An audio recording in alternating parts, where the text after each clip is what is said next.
Hello and welcome to the Vintage Viewfinder. I'm Chris Betcher and I hope you will like today's episode and subscribe to my channel. Please post your comments about this video below or anything that you would like to see in the future. Today's video is about the historic partnership of two inventors, the creation of one of the most popular cameras of all time, and how that camera helped to create powerful and enduring images of a huge natural disaster that we would have known a lot less about had it not been for the images made by hundreds of amateur photographers using what was essentially the first point-and-shoot camera. The two individuals in this story are George Eastman, the founder of Eastman Kodak, and Frank Brownell, a camera designer who worked with Eastman. The camera in this story is the Kodak Brownie, and the natural disaster was the San Francisco earthquake of 1906. George Eastman had invented a way of coating celluloid film with a light-sensitive emulsion in 1888. Before that time, photographers had to use large glass plates that were coated in the dark right before they were used with a wet silver salts emulsion.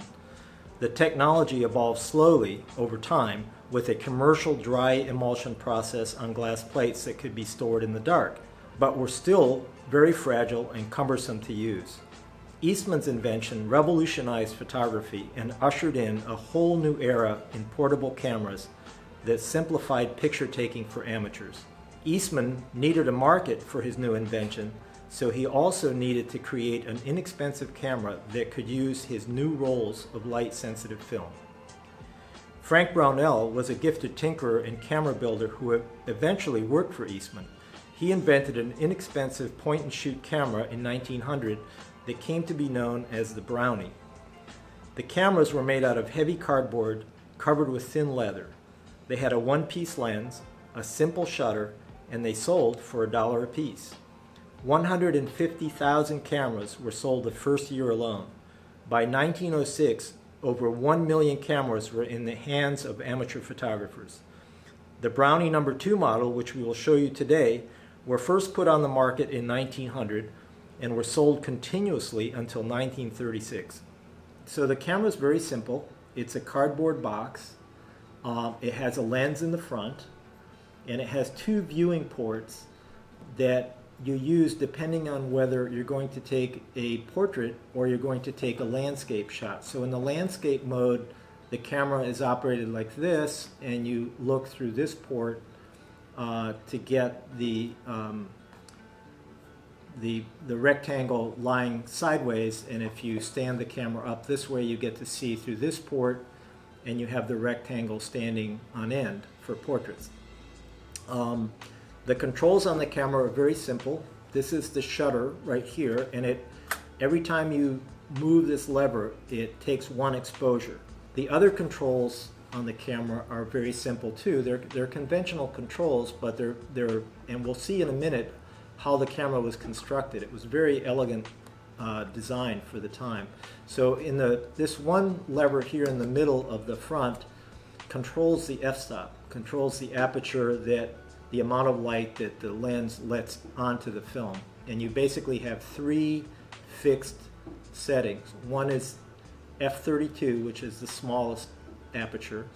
Then you go to f22 in the middle, and then you go to f16 at the top. Pull up this other little lever here, which sort of makes the shutter, when you open the shutter with the lever, it holds it open until you release this lever, and then it shuts it.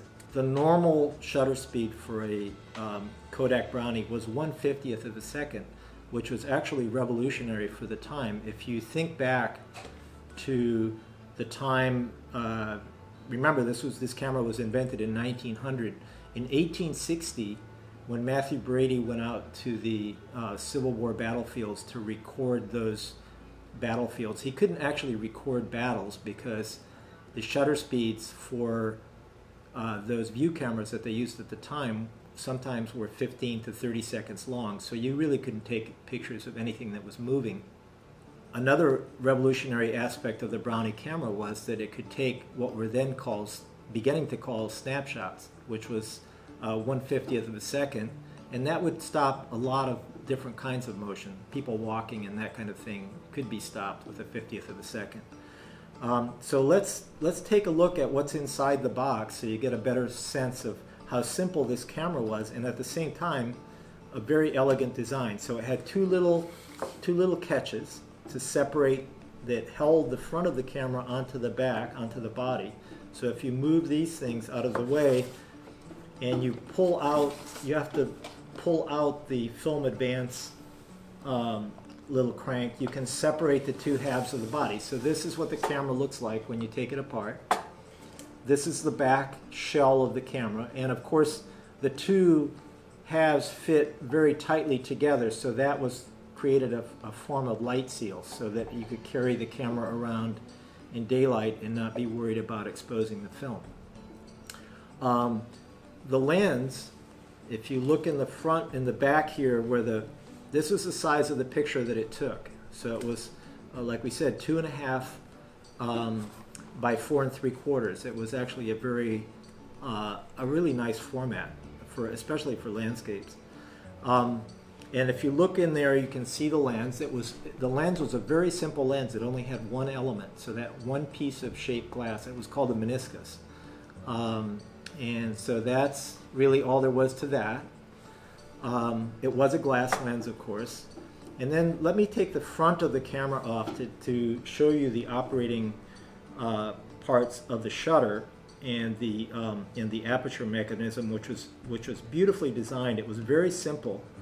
And I've taken the screws out of the front so that I could move this front panel so I could remove it.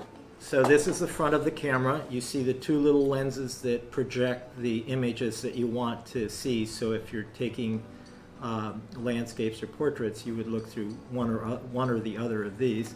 And then if you look at the front of the camera, you see two things. One is there are two little mirrors here that reflect the image that you're looking at, the landscape or portrait, into the little viewing windows.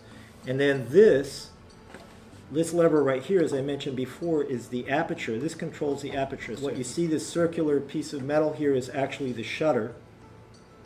And when you move this lever in one direction, it makes an exposure because this little slotted area moves past the lens and then closes afterwards. And if you move it in the other direction, it moves the other way and makes an exposure that way. The shutter mechanism would work in either direction, and you had to remember there was no locking of the shutter, so you had to remember that you just made an exposure, because it was very easy to make double exposures if you didn't remember, so you could actually make several pictures on top of the same piece of film. As you can see, the shutter is actually in front of the lens. That's actually unusual.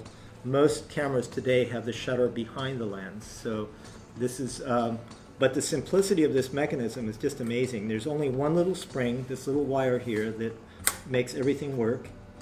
And it doesn't even require lubrication. It's that simple. So let me put the front of the camera back on. And there are 4 little screws that hold this on, but I took them off earlier because I wanted you to be able to see how the camera worked. And we'll put those screws back on later. Eastman and Brownell had succeeded beyond their wildest dreams. Millions of cameras were sold, and the Kodak company became the most important provider of photographic film in the world. Now for the rest of the story. Early in the morning of April 18th, 1906, a catastrophe struck San Francisco.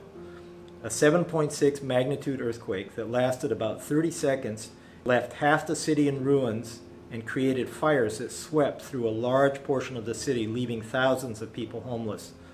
Most of us know about this earthquake and the devastation that it caused because of the thousands of pictures taken by ordinary citizens. The 1906 quake and the fire that followed were the most widely recorded natural disaster in history up to that time. Interestingly, there was also a very large quake in the same location in 1868 that hardly anyone knows about because it happened before photography was in the hands of ordinary citizens, and newspapers did not have any way to print photographic images at the time. The Kodak motto was, "You press the button and we do the rest." Fortunately for us, documentary photography became a new storytelling medium, and Kodak became a household name.